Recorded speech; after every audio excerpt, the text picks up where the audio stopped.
So this is part 2. So here we are. We're on the TTY2. We did a VT switch out of X. As I said, it looks like there's nothing there, but actually it is. It's just obscured.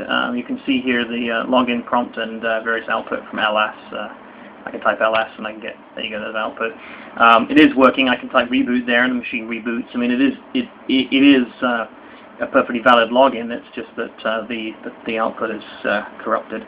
Let's switch back to X, and then we get this nice mode problem here, where the colors are completely screwed. And then there's of course more kernel output now. I assume it's the periodic kernel thread overriding the display with various crap.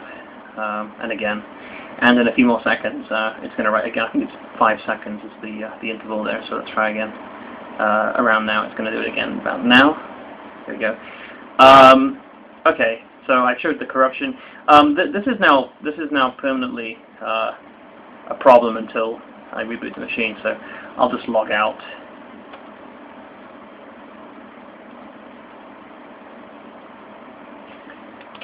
Huh.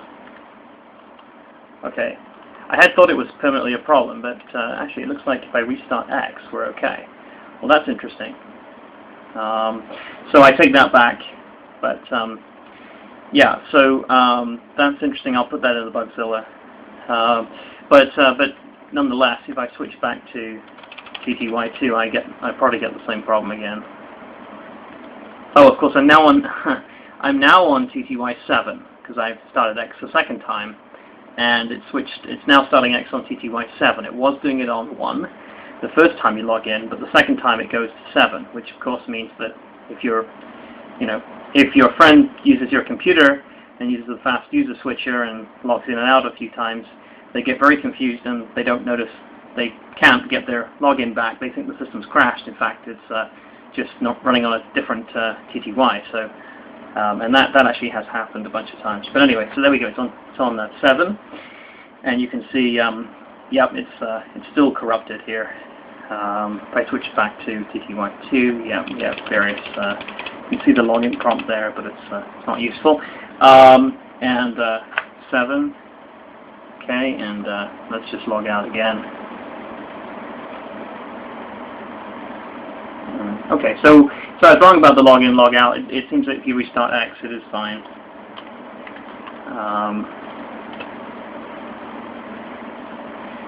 Yeah, and the consoles were working, the terminals were working when X wasn't running, so that's another interesting data point related to that. Okay, all right, well, hope that helps.